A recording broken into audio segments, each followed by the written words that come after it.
Welcome to News with the Loon on August 16th, 2025. And right now, we're just going to touch on a few of the things happening around our nation.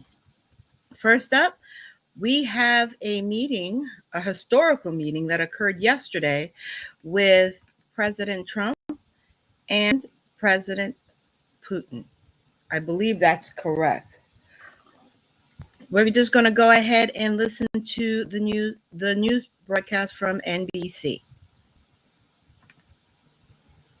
That he will be coming to the White House on Monday. If that meeting goes well, unlike their last Oval Office visit, of course, he will schedule another meeting with President Putin. I want to bring in NBC's chief foreign correspondent, Richard Engel. He is in eastern Ukraine for us this morning. And Richard, even as Vladimir Putin was enjoying that red carpet visit here, the air raid sirens were sounding where you are in that region, in Kyiv specifically.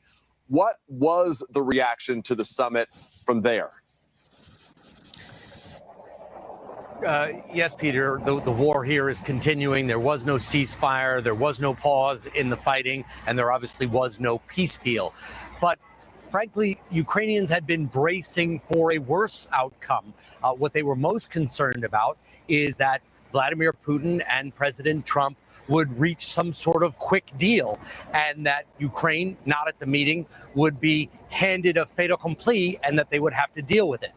This is what Ukraine had been pushing for. This is what European leaders had been pushing for. An initial meeting and then a follow-up meeting in which President Zelensky is directly involved. If you remember, Peter, just a few days ago, President Zelensky, European allies, the Secretary General of NATO, got on a video call with President Trump and urged him to go slow and not make any binding decisions about Ukraine, about its borders, about long-term peace arrangements without Ukraine in the room. So we've seen President Zelensky welcoming what happened yesterday in Alaska, issuing a statement saying that he's on his way to the U.S. He'll be meeting with President Trump on Monday. We also saw EU leaders who are friends of Ukraine, a so-called coalition of the willing. That's what they're calling themselves right now.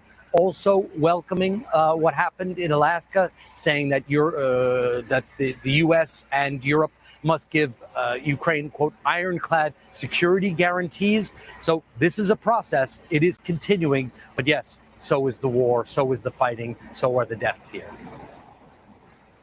Richard, you're exactly right. And Zelensky had warned Donald Trump, in effect, that Vladimir Putin would be bluffing. He said, don't be fooled by the Russian leader. Zelensky, as you note, he will return to the White House on Monday. We remember how things went the last time he was there, that Oval Office meeting before he was escorted out of the building. What are reasonable expectations for this upcoming visit?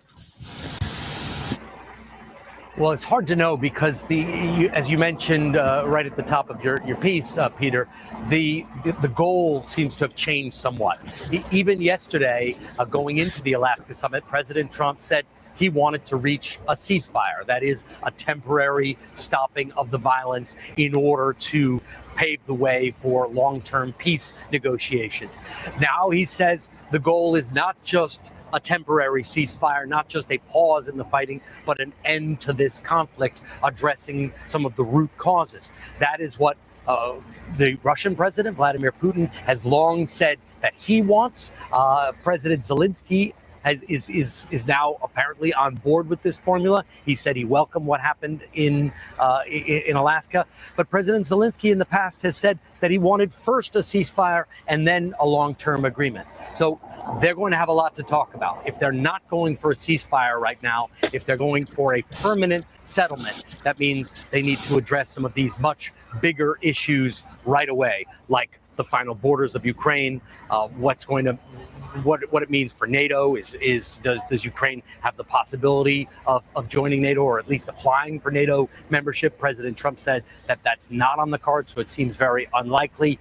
But if they've moved the goalposts back somewhat and they're not going for a ceasefire but a final agreement, then it seems like this process just got somewhat more difficult, but potentially more sustainable, reaching a final result that could actually end this conflict and not just drag it out.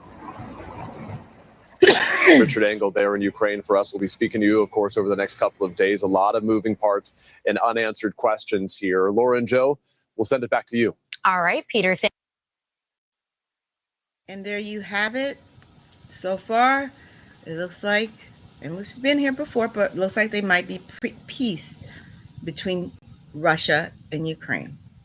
Next up, there's some protests happening in Miami. Well, not Miami, but southern Florida, all because of a resentment on same-sex marriage. And in Milton Manors this weekend, anti-Trump protesters packed the streets there, and it's all a part of a nationwide group of protests called a National Day of Action.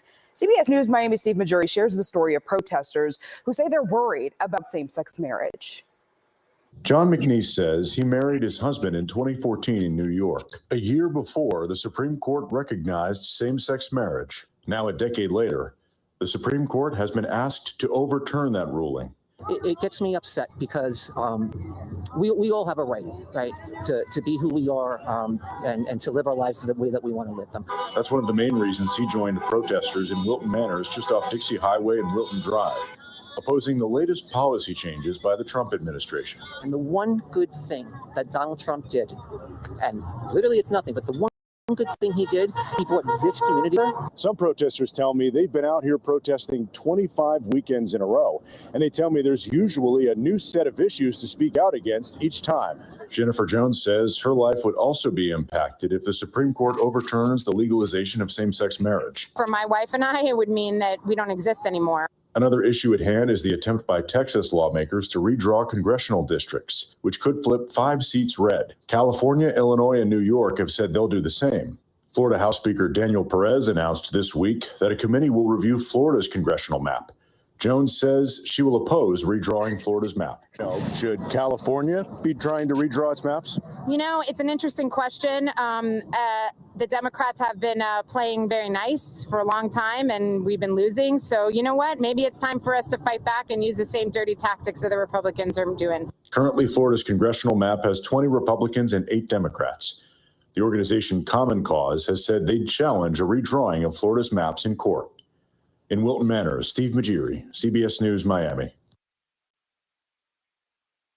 There you have it for the protest. Right now, we are protest. This is a very heavy protest weekend. Next up, there are more National Guards going to D.C. to bring law and order. This is from CBS. And let's take a look. Demonstrators gathered in Washington, D.C. today to protest the Trump administration's move to send in the National Guard to help police patrol the city's streets. More than 700 National Guard troops are now patrolling the city. In addition to members of the D.C. National Guard, about 300 to 400 National Guard troops from West Virginia are joining the effort. Just hours ago, the West Virginia governor announced he is sending the troops at the request of the president. The Trump administration says the National Guard is needed to combat the crime in the city and make it safer.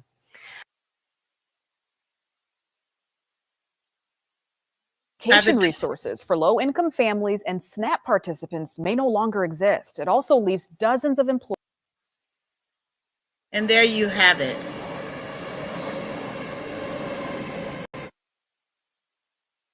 A few of the things happening around our nation. And before I go over to our happy-go-lucky for the night, I'd like to say, if you like these videos, go ahead and hit the like button. If you want to know when I go live again, just hit the subscribe.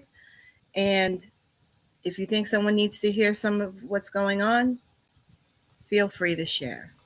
Now, next up is when you meet an old friend for when some time has passed between you. That's the best way I could say it. Please tell me, is this what it's like? This is a TikTok X post from Yog, AOG, handle at Yoda Forever. And this is the best reaction.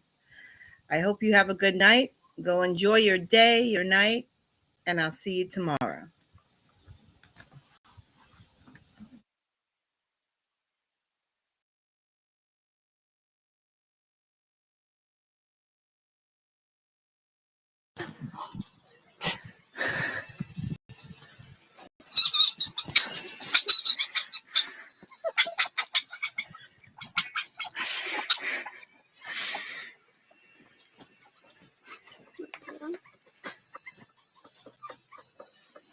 Oh, so cute.